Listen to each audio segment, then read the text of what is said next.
Economics का chapter 4 है globalisation and the Indian economy. तो जो कोविड-19 के चलते सिलेबस रिड्यूस हुआ था, लेकिन इकोनॉमिक्स में कोई रिड्यूस नहीं किया गया है क्योंकि चैप्टर 5 ऑलरेडी इंटरनल एग्जाम के लिए है। मैंने जो पीरियोडिक असेसमेंट होता है वो एग्जाम में चैप्टर 5 पढ़ना है, कंज्यूमर जो आपको राइट्स है उसके बारे में जानकारी के लिए। तो यहाँ पर देखें globalisation and the Indian economy, ये पार्ट 1 है। कैसे ग्लोबलाइजेशन होता क्या है? ग्लोबलाइजेशन का मतलब होता है unification of goods and services with the other country, कि यूनिफिकेशन ऑफ द इकोनॉमी, कि पूरे वर्ल्ड में अगर हमको यहाँ पर जो सामान मिलता है, ए ऑब्जेक्ट मिलता है या एक कमोडिटी मिलता है या एक गुड्स मिलता है, अगर इंडिया में मिलता है तो वही गुड किसी एक दूर दराज में, अगर नॉर्दर्न कॉन्टिनेंट चलते हैं, नॉर्दर्न अमेरिका में चल जाए, नॉर्थ अमेरिका चल जाए, तो वहाँ भी वो एक कमोडिटी मिले। तो ये इसको ग्लोबलाइजेशन कहते हैं। रेट जो है हो सकता है कि उसका ट्रांसपोर्टिंग चार्ज हो अलग हो, तो ये कैसे पॉसिबल है? और कोशिश कर सकता है कि जो कॉस्ट यहाँ पर वही कॉस्ट वहाँ भी हो, तो ये कैसे संभव है? तो इसको अब ग्लोबलाइजेशन जो है जो एक यहाँ जो टॉपिक आप बीच में देख रहे हैं, यहाँ पर एक ये जो समझाया गया कि ग्लोबलाइजेशन है क्या, तो process of rapid integration between countries या unification of the business with the countries. तो प्रोसेस ऑफ रैपिड इंटीग्रेशन की तुरंत जो है एक दूसरे से जुट जाए, तो बिटवीन द कंट्री। जैसे आप देखें टिकटॉक को बैन कर दिया गया, चाइना की ये कंपनी थी और यहाँ पर उसको बैन कर दिया गया इंडिया में। तो यहाँ पर उसका जो था सारे लोग यूज कर रहे थे, यूजर थे ज़्यादा, अमेरिका में यूज होता है, वहाँ भी इसकी बैन की बात चल रही है। तो इस तरह से ग्लोबलाइजेशन होता है कि एक सामान कहीं पर है तो दूसरे जगह भी उपलब्ध हो जाता है। तो ये कैसे होता है? तो movement of goods and services, के जो गुड्स होता है सर्विसेज को होता है एक जगह को दूसरी जगह भेजा सकता है। या प्रोडक्शन अक्रॉस द कंट्री, ये बहुत इंपॉर्टेंट है कि production across the country. Production across the country क्या है कि अगर इंडिया में जैसे टाटा स्टील्स है, तो टाटा स्टील्स अगर इंडिया में बनती है तो उसका कारखाना, अगर टाटा स्टील इंडिया में जमशेदपुर में अगर बन रही है, टिस्को जो है, तो अगर वो किसी और जगह भी बनाना चाहे, अगर वो अपना बिजनेस को अमेरिका ले जाना चाहता है, यूनाइटेड स्टेट्स, तो वहाँ भी वो कारखाना सेट कर सकता है टाटा स्टील। यानी क्या है कि प्रोडक्शन अक्रॉस द कंट्री, कि यहाँ पर पहले ऐसा नहीं कि पहले क्या होता था कि इंडिया में सामान बनता था, उसको सीप के द्वारा, मेराइन के द्वारा, घूम के जहाज़ के द्वारा उसको सामान भेजा जाता था। अब क्या कि उसको उसका जो ट्रांसपोर्टिंग कॉस्ट है उसको मिनिमाइज करने के लिए वो कारखाना वहीं बैठाया जाता है। सिर्फ इंडिया के साथ वो जो कंपनी वहाँ बैठेगा तो इंडिया के साथ क्या जाएगा? टेक्नोलॉजी जाएगा, कि नो हाउ जाएगा कि कैसे प्रोडक्शन करना है। तो यानी movements of goods and services भी होता है, बना हुआ सामान और सर्विसेज भी जा सकता है, या प्रोडक्शन अक्रॉस कंट्री भी हो सकता है, या मूवमेंट ऑफ टेक्नोलॉजी, कि मूवमेंट ऑफ टेक्नोलॉजी जैसे हम बताया कि टेक्नोलॉजी जाता है, नो हाउ जाता है। जैसे आप शुरुआत में कोको कोला को ले लीजिए, जो कोका कोला है या जो अभी थम्सअप आता है या फिर जो बहुत सारा आता है, तो कोका कोला जो फॉरेन कंपनी था या अमेरिकन कंपनी था, तो इंडिया में ऐसा नहीं कि वहाँ शुरू से मैंने कि वो सामान भेज दिया, इंडिया आया तो इंडिया में उसका प्रोडक्शन यूनिट बैठा, प्रोडक्शन चालू हुआ।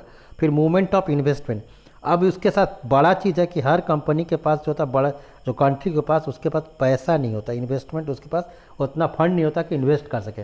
तो वो क्या करता है कि फॉरेन डायरेक्ट इन्वेस्टमेंट, जिसको हम लोग एफडीआई कहते हैं, कि दूसरे कंट्री से इंडिया में आके या किसी और कंट्री में फॉरेन डायरेक्ट इन्वेस्टमेंट आके कर सकता है। अगर सोच सकता है कोई जर्मनी कंपनी इंडिया आया तो वो अपने साथ टेक्नोलॉजी भी लेके आएगा, प्रोडक्शन यूनिट भी बैठाएगा और मूवमेंट ऑफ इन्वेस्टमेंट भी कर देगा। तो यहाँ पर ये जो देख रहे हैं तो 4 प्रोसेस है। अब यहाँ पर एक चीज़ और समझाते हैं कि एग्जाम्पल आपको लेके चलते हैं। जैसे आप पेन जैसे यूज करते हैं, तो पेन में क्या होता है कि उसमें लीड होता है, फिर उसको डिजाइनिंग बनाने के लिए मेटल्स होता है, फिर वो हो सकता है, तो ये हो सकता है कि अमेरिकन कंपनी है पार्कर, सपोज पार्कर अगर ये अमेरिकन कंपनी है तो हो सकता है ये हर जगह पर यूनिट बैठा ले।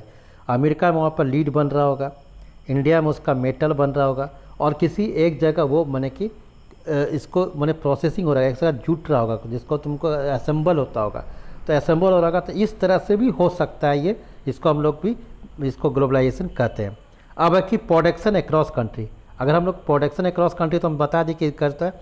अब बिफोर, पहले क्या होता था और अब क्या होता है? ग्लोबलाइजेशन से पहले क्या होता था, अब क्या होता है? Until middle of the 20th century, अगर 20th सेंचुरी में जाए 20 कंट्री में, तो production was organised within the country, कि देश के अंदर ही प्रोडक्शन होता था। जैसे 1915 में था तो टिस्को का प्रोडक्शन स्टार्ट हुआ स्टील का, तो वो इंडिया ही में प्रोडक्शन होता था। लेकिन अब क्या कि मल्टीनेशनल कारपोरेशन, माने एमएनसी, मल्टीनेशनल जो कंपनी या कारपोरेशन इमर्ज, जो अस्तित्व में आया, वो एक देश से दूसरा देश भी जा सकता है ये उत्पादन करने के लिए। सेकंड, पहले क्या होता था कि what cross the boundary, boundaries क्या क्या क्रॉस करता था, तो कच्चा माल करता था, रॉ मटेरियल, फूड स्टफ बना हुआ सामान करता था, या इम्पोर्टेड फिनिश्ड गुड। और बना हुआ जैसे हम रॉ मटेरियल भेज दिए, कॉटन का रॉ मटेरियल चले जाता था, और बना हुआ कपड़ा दूसरे ब्रिटेन से, मैनचेस्टर से इंडिया आ जाता था। लेकिन अब क्या कि दे ओन और own control of production in more than one nation. हम पहले ही बताया कि एक नेशन से ज़्यादा में ही प्रोडक्शन होता है। अगर यहाँ रॉ मटेरियल है तो जो ब्रिटिश का जो मैनचेस्टर कंपनी यहाँ पर ही कारखाना बैठा लेगा और कॉटन का, और यहीं पर सेटअप कर लेगा कंपनी। फिर trade was the main channel connecting countries. पहले क्या था कि ट्रेड ही एक था, कि जैसे ट्रेड होता था, बिजनेस होता था कि जहाज़ के द्वारा, पानी के जहाज़ के द्वारा भेजा था। लेकिन अब क्या कि ऑफिस बैठ जाता, अगर हमको यहाँ से ब्रिटेन कोई सामान भेजना है, वहाँ प्रोडक्शन करना, एक्सपोर्ट करना है, तो अब क्या करेंगे, वहीं पर ऑफिस बैठ गया, वहीं पर फैक्ट्री बैठ गया, where they can get cheap labour, वहाँ सस्ता लेबर मिल जाए और रिसोर्सेज मिल जाए। तो ये इसको एमएनसी कहते हैं। अब कि how multinational company interlink production across the country, कैसे ये इंटरलिंक होता है। तो multinational setup production unit where it is close to the market, जहाँ पर बाजार है, ये देखना कि बाजार कहाँ, उसका डिमांड का है, तो वहीं पर उसका प्रोडक्शन यूनिट बैठा जाए, कारखाना बैठा जाए।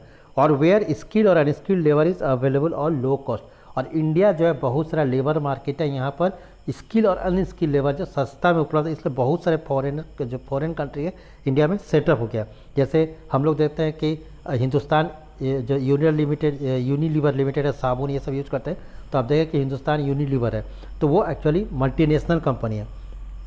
They invest money called foreign investment, इसको हम बोले कि foreign direct investment at time setup production jointly with the local company. जैसे आप देखे होंगे कि पहले हीरो होंडा आया, हीरो होंडा कार 1991 में जब इंडिया का इकोनॉमी को फ्री कर दिया गया, मैंने फ्री इकोनॉमी कर दिया गया, नेप लाया, न्यू इकोनॉमी पॉलिसी लाया, जिसके तहत मैंने क्या हो गया कि पहला जो मारुति का कोलैबोरेशन हुआ सुजुकी के साथ, सुजुकी विदेशी कंपनी थी, मारुति इंडियन कंपनी थी। हीरो साइकिल बनाता था, होंडा से कोलैबोरेट किया, मैंने जैसे होंडा जो फॉरेन कंपनी थी वो हीरो के साथ कोलैबोरेट किया, तो हीरो होंडा बना, मोटरसाइकिल आ गया। तो या टीवीएस है जैसे सुजुकी के साथ किया, तो ठीक इसी तरह से आने लगा। तो ये मल्टीनेशनल कंपनी इस तरह से वर्क करती है कि लोकल कंपनी से भी एग्रीमेंट कर लेता है, समझौता कर लेता है। तो ये वीडियो यहीं पर फिनिश होता है, पार्ट 2 हम जल्दी अपलोड करेंगे। Thank you.